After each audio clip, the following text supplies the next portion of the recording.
जंगल में इन दिनों ठंड बढ़ चुकी थी। टुनटुनी चिड़िया के बच्चे ठंड से कांप रहे थे। मम्मा बहुत ठंड लग रही है। मुझे भी ठंड लग रही है बेटा। इस पतले से चादर में ठंड बहुत लगती है। मम्मा पापा से कहो ना, वो हमारे लिए एक रजाई खरीद कर लाएं। मम्मा गोलू बता रहा था उसके पापा ने सबके लिए एक एक रजाई ठंड में ओढ़ने के लिए खरीदी है। कहानी में आगे बढ़ने से पहले एक माँ जो खुद तो भूखी सो जाएगी लेकिन अपने बच्चों को कभी भूखा सोने नहीं देती। दोस्तों तो आज उस माँ के लिए इस वीडियो को लाइक करके चैनल को सब्सक्राइब कर देना, क्योंकि माँ से बड़ा इस संसार में कोई योद्धा नहीं होता है। तो उनके लिए चैनल को सब्सक्राइब और लाइक तो आम ही बात है। सुनहरी बिटिया, हम बहुत गरीब पक्षी हैं। हमारे पास इतने पैसे नहीं होते कि हम भी अमीर पक्षी की तरह रजाई खरीद कर अलग अलग ठंड में ओढ़े। तुम्हारे पापा और दादू काम पर गए हैं, आने दो उन्हें। मैं उनसे कहूँगी एक मोटा कंबल खरीद कर लाने के लिए। ठंड लग रही है मेरी बिटिया, आज किसी तरह सोने की कोशिश करो। रात हो चुकी है बेटा, सो जाओ। सुबह तुमको स्कूल भी जाना है। टुन्नू चिड़ा उसका बेटा कालू कौआ अभी तक घर नहीं लौटे थे। तभी टूनी चिड़िया अपनी बहू टुनटुनी चिड़िया से कहती है, बहू अरियो बहू, अभी तक तेरे ससुर जी नहीं आए। सुबह कालू ने तुझसे कुछ कहा था क्या? नहीं माँ, इन्होंने तो मुझसे कुछ भी नहीं कहा था। हो सकता है काम ज्यादा होने की वजह से वो दोनों वहीं रुक गए होंगे। आप चिंता मत कीजिए माँ जी, वो सुबह आ जाएंगे। फिर सभी सो जाते हैं। अगली सुबह बंटी कबूतर की जोर जोर की आवाज से उनकी नींद खुली। अरे बहू, इतनी सुबह ये पानी वाला हमें क्यों आवाज दे रहा है? जाकर तो देख क्या बात है। अरे क्या हुआ? क्यों इतनी जोर जोर से दरवाजा पीट रहे हो? भाभी जी, सुबह सुबह मैं टहलने गया था तो नदी में मैंने आपके पति और टुन्नू भाई की लाश देखी जो नदी में बह जा रही थी। शायद रात को अंधेरा होने की वजह से वो दोनों नदी में गिर गए।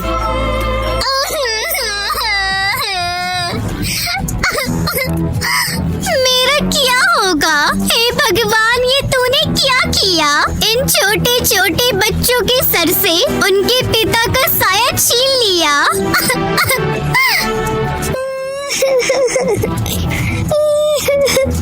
आप इस बुढ़ापे में मेरा साथ छोड़कर क्यों चले गए? मैं अकेले कैसे सबको संभालूंगी?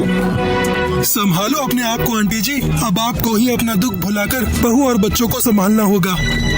मम्मा क्या हुआ पापा को? किसने मारा? हमें कंबल नहीं चाहिए, पापा रजाइयाँ भी नहीं चाहिए। आप जल्दी से वापस आ जाओ। पूरा परिवार सदमे में था। 2-3 दिन गुजर गए। एक दिन आकाश में काले बादल छा गए, तेज हवाएं भी चलने लगी।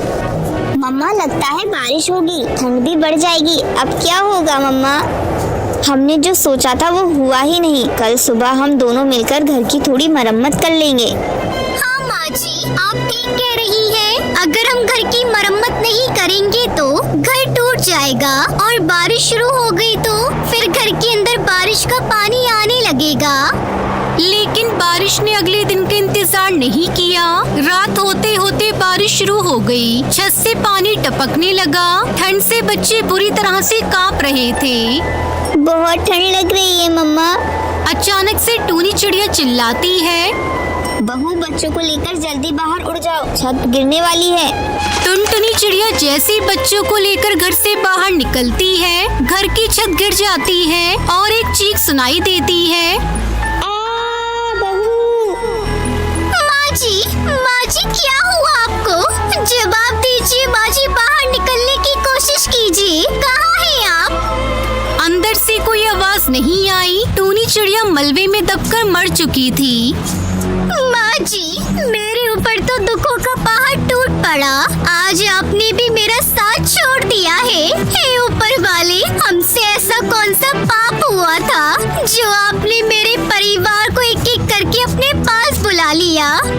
टुनटुनी चिड़िया अपने दोनों बच्चों को लेकर भटकने लगी। वो एक चबूतरे पर बैठ गई। तभी वो सामने नदी के ऊपर देखती है, वहाँ बहुत सारे बैम्बू खड़े होते हैं। टुनटुनी चिड़िया सोचने लगती है, क्यों ना मैं नदी में से बैम्बू निकाल कर इसका ही घर बना लूं। ऐसा करने से मेरे बच्चे ठंड से बच जाएंगे।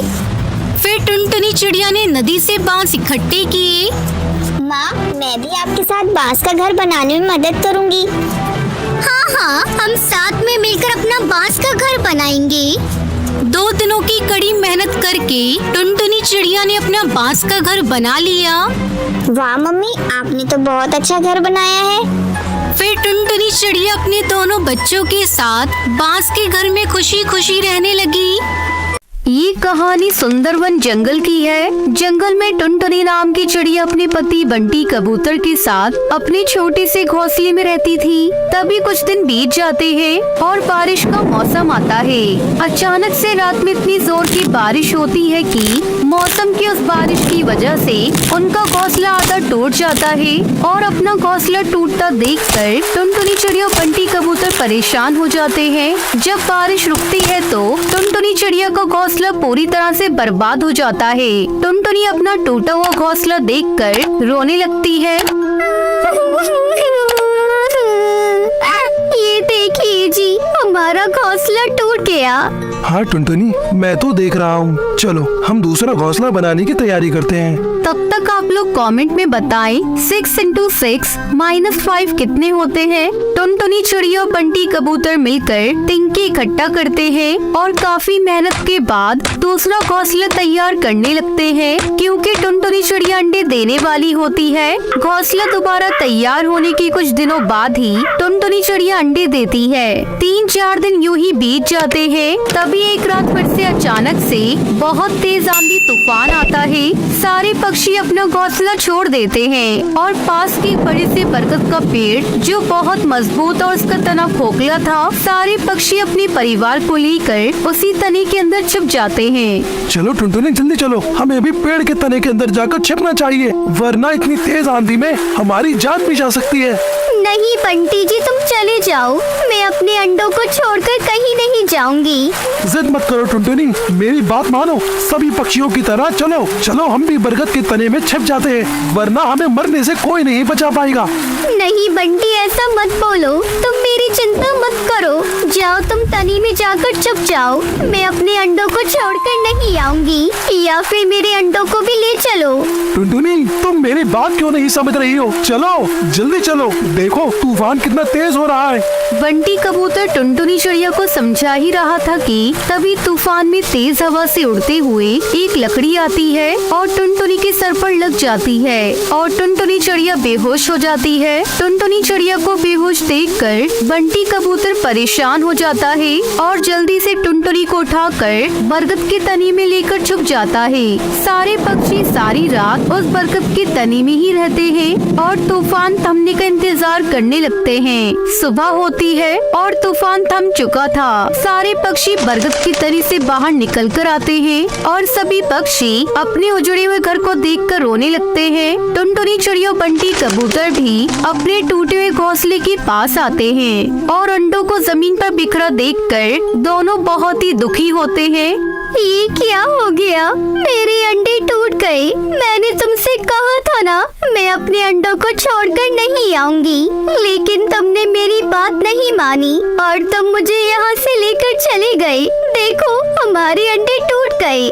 ये देखो टुनटुनी, पूरा जंगल तहस नहस हो चुका है। सिर्फ तोताराम का ही बांस का घर बचा हुआ है और सभी पक्षियों के घर उजड़ गए हैं। ये देखो कालू कौवा ने तो अपनी पत्नी को ही खो दिया। देखो वो बेचारा कितना रो रहा है। तभी तोताराम अपने घर से दाना लेकर आता है और सभी पक्षियों को थोड़ा थोड़ा देने लगता है, क्योंकि सारे पक्षी कल रात से ही भूखे थे। तोताराम को सबकी मदद करता देखकर टुनटुनी चिड़िया अपने आंसू पोंछती है। बंटी, तोताराम के घर को इतने तूफान में भी कुछ क्यों नहीं हुआ? टुनटुनी तोताराम का घर बांस का है। बांस का घर बहुत मजबूत होता है, इसलिए बांस के घर को तूफान में भी कुछ नहीं होता। तो फिर अब हम भी बांस का ही घर बनाएंगे और उसमें ही रहेंगे। लेकिन टुनटुनी, बांस का घर तो बड़ी मेहनत से बनता है और इसे बनाने में भी बहुत वक्त लगता है। इतने वक्त तक हम लोग कहाँ रहेंगे? मैं एक बार अपने अंडों को खो चुकी हूँ, दोबारा मैं अपने अंडों को खोने का जोखिम नहीं उठाऊंगी। इसलिए मैं घर बनाऊंगी तो बांस का ही घर बनाऊंगी, नहीं तो घर नहीं बनाऊंगी। टुनटुनी चिड़िया मेरी बात सुनो, तुम्हें पता नहीं शायद बांस का घर बनाने में बहुत मेहनत लगती है और तोताराम का घर पुश्तैनी है। उसके पापा के पापा ने ये घर बनाया था और तब से ये घर चला रहा है। इसे बनाने में बहुत मेहनत लगती है, उतनी मेहनत हम और तुम नहीं कर पाएंगे। अब तो मुझे ये बांस का ही घर बनाना है। सोचो, अगर एक बांस का घर 3 पुश्तों से बना हुआ है और अभी तक टूटा नहीं, तो सोचो ये कितना मजबूत होता होगा। अगर हमने आज थोड़ी ज्यादा मेहनत करके बांस का घर बना लिया तो हमारे बच्चे के बच्चे भी आराम से इस बांस के घर में रह सकेंगे और किसी की भी मौत आंधी या तूफान से नहीं होगी। इसलिए मेहनत करने से मत घबराओ। टुनटुनी, अब मैं तुम्हें कैसे समझाऊं? बंटी, मैं तुम्हारा पूरा साथ दूंगी और हम दोनों मिलकर खूब मेहनत करेंगे और बांस का घर तैयार करेंगे। तुम मुझ पर भरोसा रखो।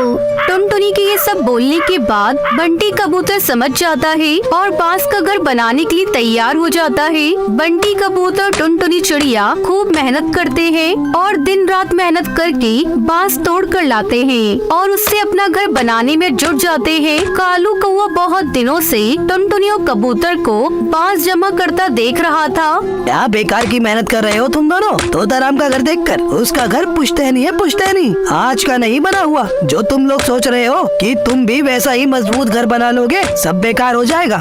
बंटी, तुम कालू की बात मत सुनो और अपने काम पर ध्यान दो। देखना, हमारी मेहनत जरूर सफल होगी और हम अपना बांस का घर जरूर बनाएंगे। 2 महीने की कठिन परिश्रम के बाद टुनटुनी चिड़िया बंटी कबूतर का बांस का घर बनकर तैयार हो जाता है, जो देखने में बहुत ही सुंदर और मजबूत बना होता है। तभी जंगल के सारे पक्षी टुनटुनी और बंटी का घर देखकर बहुत खुश होते हैं और सारे पक्षी उनको बधाइयाँ देते हैं। वहीं कालू कौवा दूर खड़ा उनका बांस का घर देखकर अपनी कही बात पर शर्मिंदा होता है। देखो कालू, तुमने हमसे कहा था ना कि हमारी मेहनत बेकार जाएगी और हम बांस का घर नहीं बना पाएंगे, लेकिन देखो हमने अपना बांस का घर बना लिया और ये बहुत ही मजबूत बना है।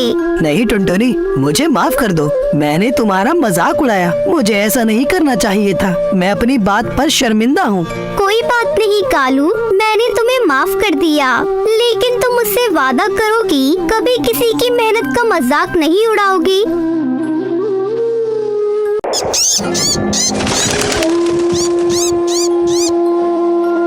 सुंदरवन जंगल में टूनी अपनी सौतेली माँ सुंदरी कौवी के साथ रहती थी। टूनी की माँ की मौत टूनी को जन्म देते समय हो गई थी। तब टूनी के पिता ने उसकी देखभाल करने के लिए सुंदरी कौवी से दूसरी शादी कर ली थी। एक दिन, सुंदरी, मैं काम पर जा रहा हूँ, तुम टूनी की देखभाल करना। ये भी कोई कहने की बात है जी। मैंने आज तक आपको कोई शिकायत का मौका दिया है जो अब दूंगी। आप निश्चिंत होकर जाइए, मैं टूनी की देखभाल बहुत अच्छे से करूँगी। उस समय तक टूनी 2 साल की हो चुकी थी। टूनी के पिता के काम पर जाने के बाद सुंदरी फोन करके अपने आशिक को बुलाती है। कड़कनाथ, बहुत अच्छा मौका मिला है। टुन्नू काम पर जंगल चला गया है, अब वो 2-3 दिन बाद ही लौटेगा। तुम किसी तरह इस लड़की को ठिकाने लगा दो।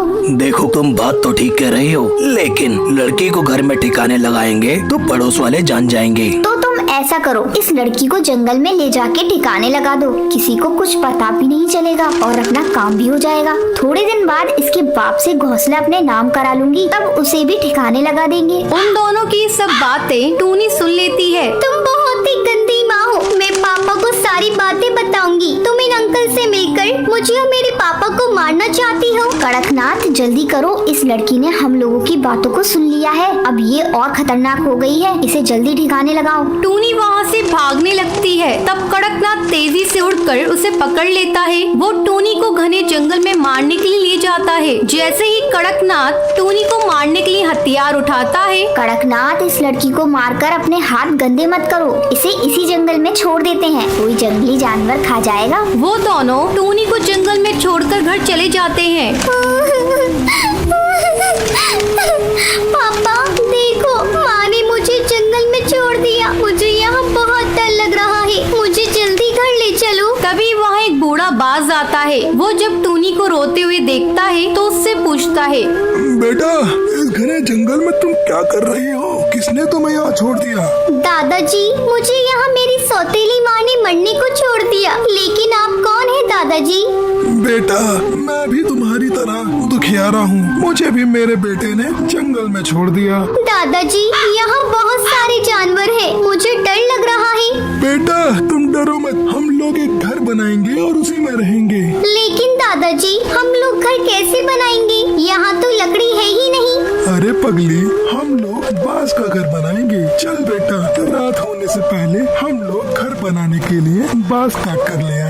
दोनों बांस काट कर इकट्ठा करते हैं। फिर वो बूढ़ा बांस उससे बांस का घर बनाने लगता है। दादाजी मैं भी आपके साथ बांस का घर बनाने में आपकी मदद करूं? हाँ बेटा, तू भी घर बनाने में मेरी मदद कर। दोनों रात होने से पहले एक बांस का सुंदर सा घर बनाकर तैयार कर लेते हैं और खुशी खुशी उस बांस के घर में रहने लगते हैं।